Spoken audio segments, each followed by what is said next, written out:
दोस्तों नमस्कार, जय हिंद, जय श्री कृष्ण। दोस्तों आज के वीडियो में हम आपके लिए महाभारत से बहुत ही ज्ञानवर्धक, बहुत ही रोचक कहानी लेकर आए हैं। तो हमारे साथ वीडियो के लास्ट तक बने रहिए। तो चलिए वीडियो शुरू करते हैं। युधिष्ठिर ने कहा, पितामह, आपने शांति प्राप्त करने के लिए अनेकों सूक्ष्म उपाय बतलाए, किंतु अभी मेरा हृदय शांत नहीं हुआ।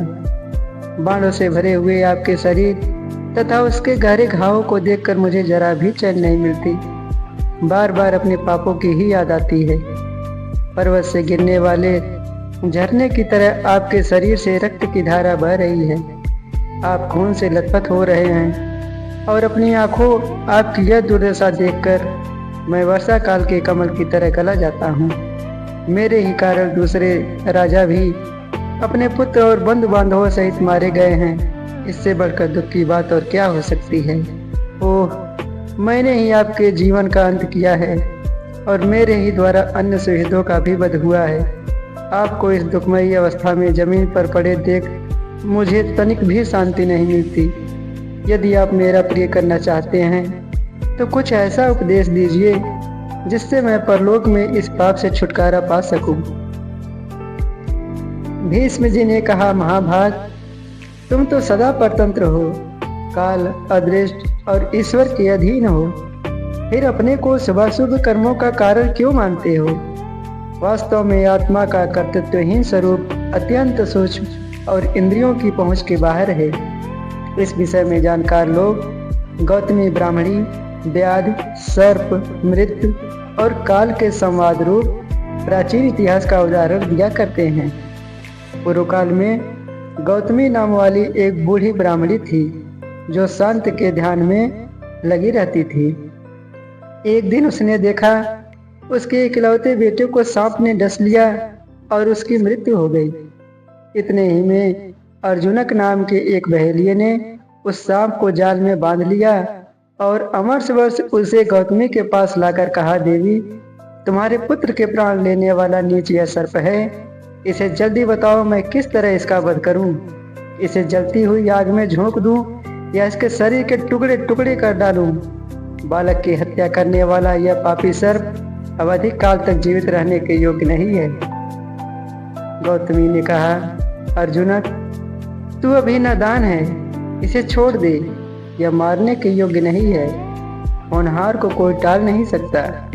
इस बात को जानकर भी इसकी उपेक्षा करके कौन मनुष्य अपने ऊपर पाप का बोझ ला देगा। इसको मार डालने से मेरा पुत्र जीवित नहीं हो सकता और इसको जीवित छोड़ देने से भी कोई हानि नहीं होगी। फिर इस जीवित प्राणी की हत्या करके कौन अगाध नरक में पड़े।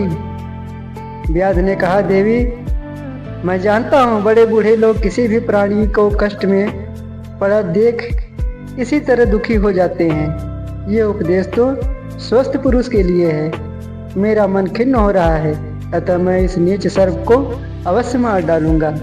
तुम भी इसके मारे जाने पर अपने पुत्र का शोक त्याग देना। गौतमी ने कहा, मुझ जैसे लोगों को पुत्र शोक की पीड़ा नहीं सताती।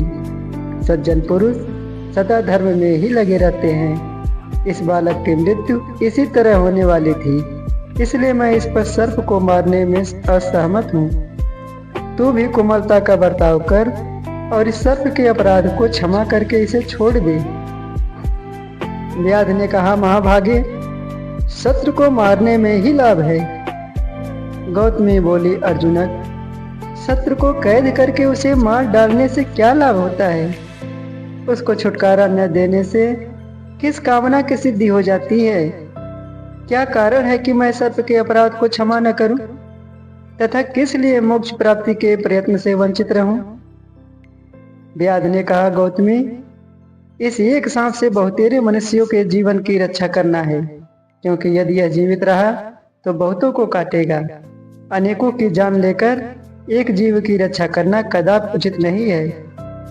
धर्म को जानने वाले पुरुष अपराधी का त्याग कर देते हैं, इसलिए तुम इस पापी सांप को मार डालो। भीष्म जी कहते हैं, युधिष्ठिर, व्याध के बार बार उकसाने पर भी महाभागा गौतमी ने जब सर्प को मारने का विचार नहीं किया तो बंधन से पीड़ित होकर धीरे धीरे सांस लेता हुआ वह सांप बड़ी कठिनाई से अपने को संभाल कर मनुष्य की वाणी में बोला, ओ नादान अर्जुनक, इसमें मेरा क्या दोष है? मैं तो पराधीन हूँ। मृत्यु ने मुझे प्रेरित किया है, उसी के कहने से मैंने इस बालक को डसा है, क्रोध करके या अपनी इच्छा से नहीं। यदि इससे कुछ अपराध है तो वह मेरा नहीं, मृत्यु का है। व्याध ने कहा, ओ सर, यद्यप तूने दूसरे के अधीन होकर यह पाप किया है, तथापि तू भी इसमें कारण तो है ही, इसलिए तेरा भी अपराध है, अतः तुझे भी मार डालना चाहिए। सांप ने कहा, जैसे दंड और चक्र आदि मिट्टी का बर्तन बनाने में कारण होते हुए भी कुम्हार के अधीन हैं, इसलिए स्वतंत्र नहीं माने जाते, इसी प्रकार मैं भी मृत्यु के अधीन हूँ। अतः तूने मुझ पर जो अपराध लगाया है वह ठीक नहीं है। व्याध ने कहा, तू अपराध का कारण या कर्ता न भी हो तो भी बालक की मृत्यु तो तुम्हारे ही कारण हुई है, इसलिए मैं तुझे बद्ध समझता हूँ। नीच, तो बाल हत्यारा और क्रूर है, वध के योग्य होकर भी अपने को बेकसूर साबित करने के लिए क्यों बहुत बातें बना रहा है?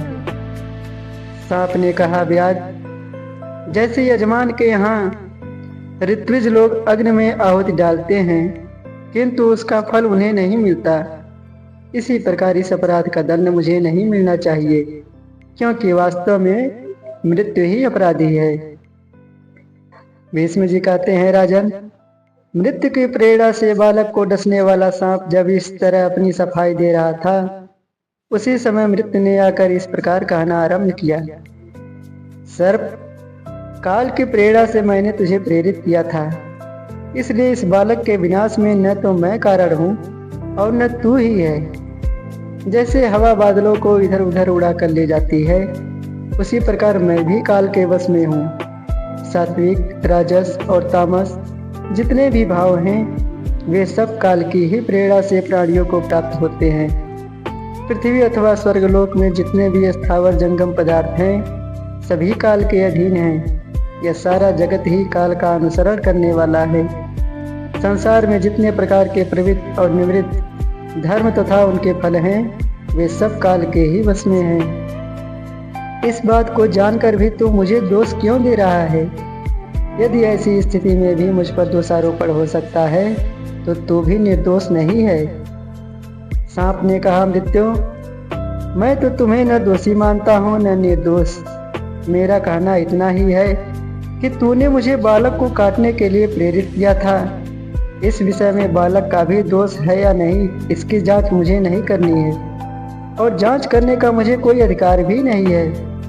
परंतु मेरे ऊपर जो दोष लगाया गया है उसका निवारण तो मुझे जैसे भी हो करना ही चाहिए। मेरा मतलब यह नहीं है कि मेरे बदले में मृत्यु का दोष साबित हो जाए। तदनंतर सर्प ने अर्जुन से कहा, अब तो तूने मृत्यु की बात सुन ली। मैं सर्वथा निर्दोष हूँ, अतः मुझे बंधन में बांधकर व्यर्थ कष्ट न दे। व्याध ने कहा, सर्प, मैंने तेरी और मृत्यु की भी बात सुनी, इससे तेरी निर्दोषता नहीं सिद्ध होती।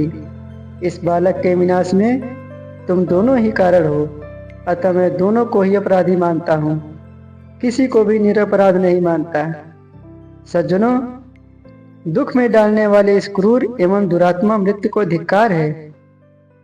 मृत्यु ने कहा, व्याध, हम दोनों काल के अधीन हैं, विवश हैं और उसका हुक्म बजाने वाले हैं। यदि तू अच्छी तरह विचार करेगा तो हम दोषी नहीं प्रतीत होंगे। जगत में जो कोई काम हो रहा है वह सब काल की ही प्रेरणा से हो रहा है। इस प्रकार इनमें बातें हो ही रही थी कि तब तक वहां काल आ पहुंचा और सर्प मृत्यु तथा बहेलिये को लक्ष्य करके कहने लगा, व्याध, मैं मृत्यु तथा यह सर्प कोई भी अपराधी नहीं है। प्राणियों की मृत्यु में हम लोग प्रेरक नहीं हैं। इस बालक ने जो कर्म किया था उसी से इसकी मृत्यु हुई है। इसके विनाश में इसका कर्म ही कारण है। जैसे कुम्हार मिट्टी के लोंदे से जो जो बर्तन बनाना चाहता है बना लेता है, उसी प्रकार मनुष्य अपने किए हुए कर्म के अनुसार ही नाना प्रकार के फल भोगता है। जिस प्रकार धूप और छाया दोनों सदा एक दूसरे से मिले रहते हैं, उसी तरह कर्म और कर्ता भी एक दूसरे से संबद्ध होते हैं। इस प्रकार विचार करने से मैं, तू, मृत्यु, सर्प अथवा यह बूढ़ी ब्राह्मणी कोई भी बालक की मृत्यु में कारण नहीं है। यह शिशु स्वयं ही अपनी मृत्यु में कारण है। काल के इस प्रकार कहने पर गौतमी ब्राह्मणी को यह निश्चय हो गया कि मनुष्य को अपने कर्म के अनुसार ही फल मिलता है। अतः उसने अर्जुनक से कहा, व्याध, सचमुच इस बालक के मरण में काल, सर्प या मृत्यु कारण नहीं है। यह अपने ही कर्म से मरा है। तो सांप को छोड़ दे और काल तथा मृत्यु भी अपने अपने स्थान को चले जाएं। भीष्म जी कहते हैं, तदनंतर काल, मृत्यु तथा सर्प जैसे आए थे वैसे ही चले गए और अर्जुनक तथा गौतमी ब्राह्मणी का भी शोक दूर हो गया। युधिष्ठिर, इस उपाख्यान को सुनकर तुम शांति धारण करो, शोक में न पड़ो। सब मनुष्य अपने अपने कर्मों के अनुसार मिलने वाले लोकों में ही जाते हैं। तुमने या दुर्योधन ने कुछ भी नहीं किया है। काल की ही यह सारी करतूत है। उसी ने समस्त राजाओं का संहार किया है। वैशंपायन जी कहते हैं, भीष्म जी की यह बात सुनकर महातेजस्वी धर्मज्ञ राजा युधिष्ठिर की चिंता दूर हो गई तथा वे पुनः धर्म विषयक प्रश्न पूछने लगे। तो दोस्तों, अगर ये कहानी अच्छी लगी हो तो हमारे वीडियो को लाइक करें, हमारे चैनल को सब्सक्राइब करें और अपने दोस्तों के साथ शेयर करें। जय हिंद, जय श्री कृष्ण।